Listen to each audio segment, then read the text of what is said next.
Someone left a comment on my Krishnamurti video in which I outed him as a Freemason, flashing devil horns, and that he was on cocaine. The person asked, "What does this video prove? So who is Krishnamurti? Is he a sellout too, just like the rest of them or us?" I responded, "Thanks for the comment. I doubt Krishnamurti was a cocaine addict, but do believe he still had to live with the consequences of earlier use. I think he partook in it as a member of the Theosophical Society. G.W. Bush has coke jaw. I doubt he kept snorting that garbage his entire life. Krishnamurti wasn't placing himself above anyone else. He had been scooped up out of India as a child and proclaimed the world's teacher. His brother died young. Krishnamurti had an extremely unique backstory. The Theosophical Society, based off of Blavatsky, or what the F, were the nutjob sellouts, not him. He figured it out and then spent the rest of his life teaching others to avoid gurus and any other authority figures, proclaiming how one is to live and think. Krishnamurti was a form of whistleblower without airing dirty laundry. He alluded to how easy it is to get caught up in the senses. He wasn't a hypocrite, in my humble opinion. I've got a photo here of Annie Besant. She's one of the people who kidnapped Krishnamurti as a youth. Not kidnapped, but perhaps one knows what I mean. Now here's the big scoop, the big moment in which I elevate this topic to an even higher level of insight.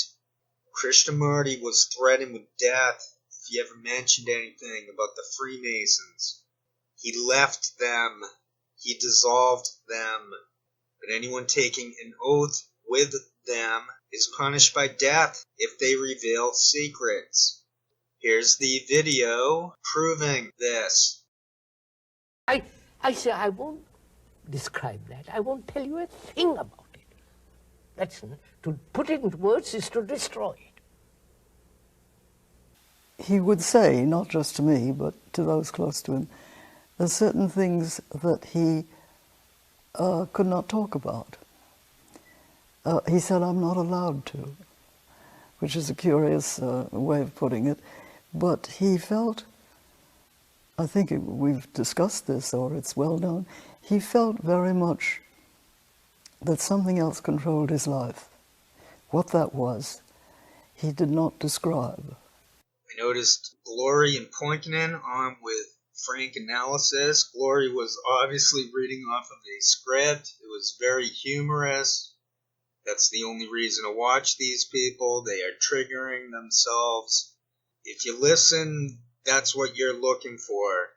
If you don't listen, if you got music on and you're just watching them and observing them, you can watch their faces tweak out. If you watch Poinkinen, the fake journalist from The Nation, he lied about that. And I will never let go of the fact that he lied.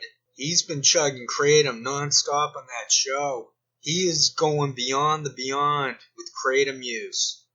So anyone out there who's upset with me for pointing out the dangers of Kratom, tell your boy there to stop drinking it so much.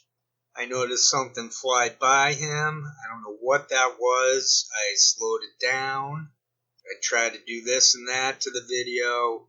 I still don't know what's going on.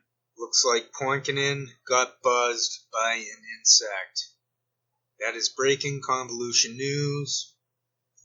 No, I wouldn't trust the Krishnamurti people, whatever's going on at those schools. I noticed one guest that they've had there. She was flashing Freemason signs left and right. I wanted to download the video, but that one I couldn't. It wouldn't work. They wouldn't let me. It wasn't working. At least for now. You can find it. I took a screenshot. It was clearly not inadvertent. She was doing it all over the place. You go to that video there and check her out if you like. Okay, I've got Lee Camp caught on camera reading off of the script. Couldn't be more obvious. This is on with Graham Elwood. That's what you want to do if you watch any of those people. Check them out reading off of scripts, teleprompters probably. It's all rigged. That fake fight between Jimmy Dore and Cenk Uygur, both sides of them look ridiculous. Who's watching them? They probably just lost audience for both sides. I was trolling Cenk Uygur 10 years ago. When was that? Way back, even before 2016. I was trolling Ben Dixon before Bernie had even dropped out. I was on No Mickey Const. Enough about me, though. I'm done with those people. I've got some notes here that could be good and funny if I'm able to track down the video. I've got the notes with the times. Hopefully this will work. I got the word rat written down. Let's see what that's all about. I wrote down kratom. I've got Magnus written down. I guess he called into the stupid call-in show that if you ever listen to those, they're all the same people who are affiliated, who are with them. By chance someone calls in who isn't part of the military show racket, they're a target. I've got 5 eyes in parentheses. Look for the triggering. Look for how these people get triggered. Agent Provocateur is mentioned. Again, I'm in the audio portion of the show, and these are hit and miss. Hit or miss, sorry. Probably hit and miss. Some hits, some misses. Some hits. Speaking of hits,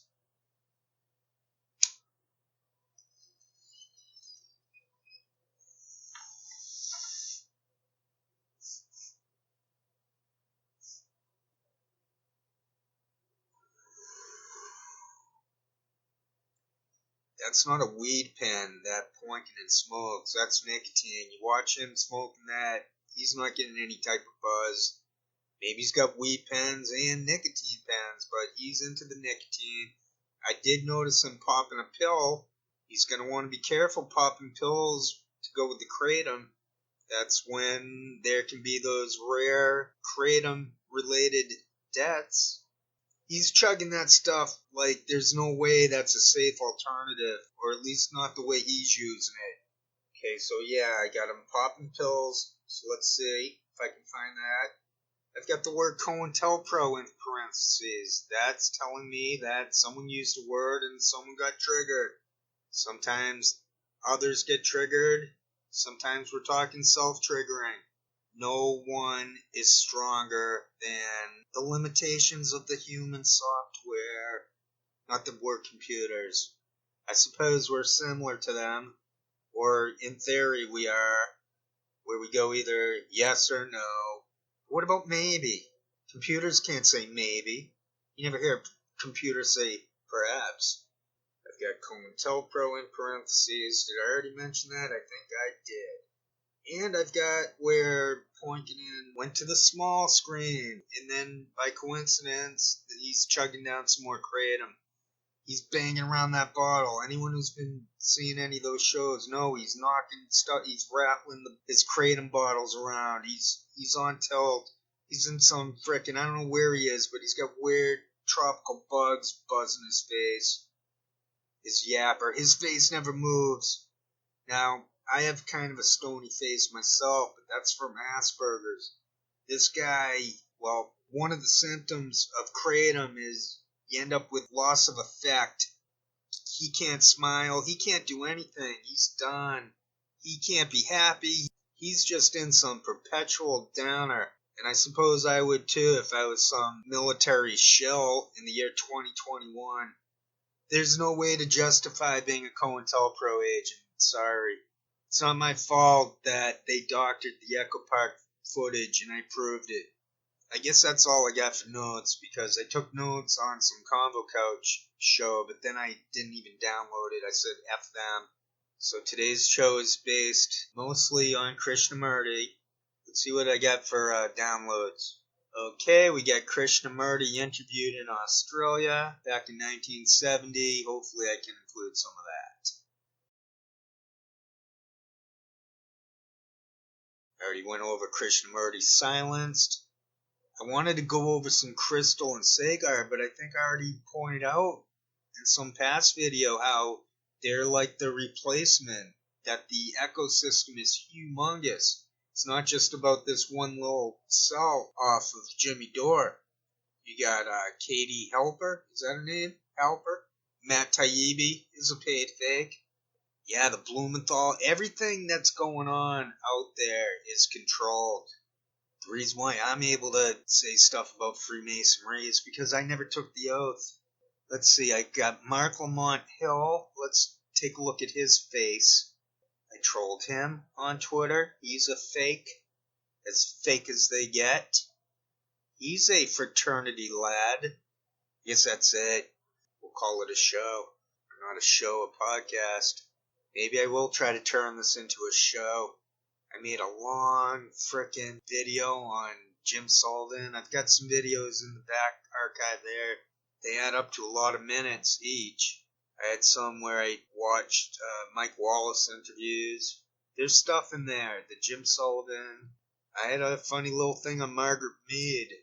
But enough about me. Oh, someone found one of my earliest videos, the one on Kay Kaiser. The person said, that was interesting, thanks. Maybe I'll try to come up with more interesting stuff and not wing it so much like that insect that buzzed Koinkinen, the fake The Nation dude. Alright, thanks a lot, people. Take care. Have nice nights, truly.